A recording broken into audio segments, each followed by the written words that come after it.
Kumusta mga kabaman daughter? Ngayong araw na ito pag-uusapan natin. We will talk about how to turn on our comments because there are a lot of new YouTubers doesn't know how to do it.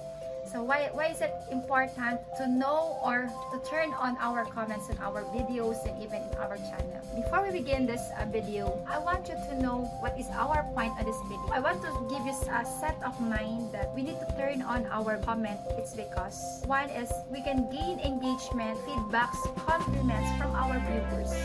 Second is we meet and gain friends from outside. So we are also promoting our channel, this comment section. By the way, before I start my video, I wanted to give some shout out from those people who give some compliments or leave their comments on my recent videos about why we lose our subscribers counts. Okay, these are those people.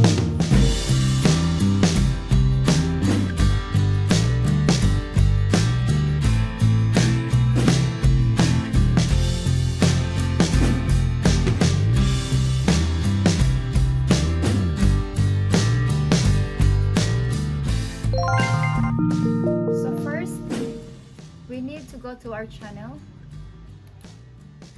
and then YouTube Studio. Look for YouTube Studio, and on the left hand side you will find out the settings in here. Settings, okay, and go to channel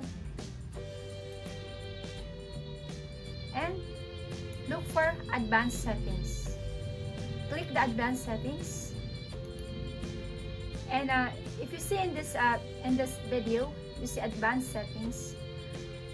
In my account, you will find out that my comments is turned on. It means this channel is set not for kids. It means if you will turn on your comments section for kids, you will not receive any notification. Ads may be limited.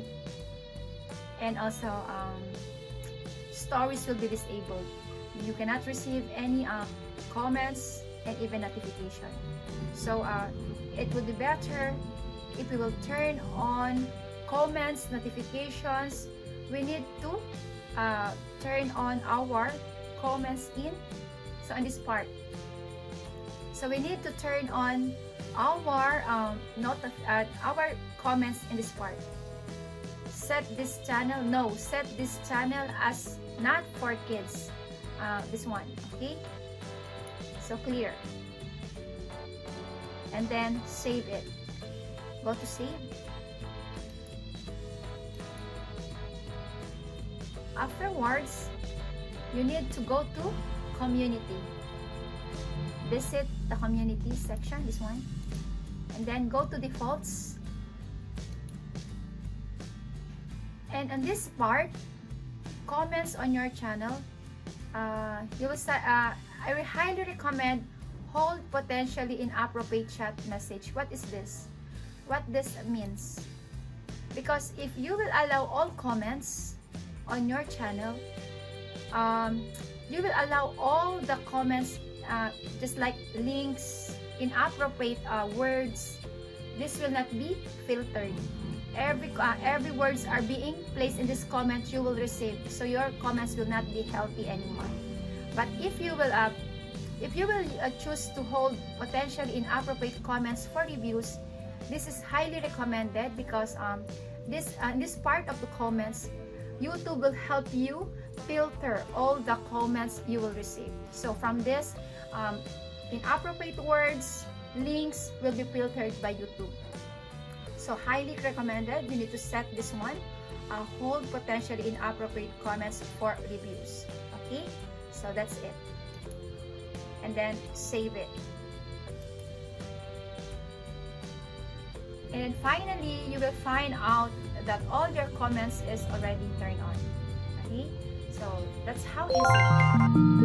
For those who are not aware, you should turn on your comments not for kids. It's because if it's for kids, you will never receive any notification and comments from that videos. So that's it. It's very much important that we know that the comments of our videos are turned on. For those who are new to this channel, Don't forget to subscribe this channel, Mom and Daughter, and hit notification bell. I do also live streaming every day, every 2:30 p.m. Philippine time. For those who are interested, you can join me. If you have questions about YouTube problems, comment down below on this video so that you will be noticed by Mom and Daughter, and I'm pretty sure we will respond on the questions you are having now. Okay, so that's it. Thank you so much, and let's see each other again. Bye everyone.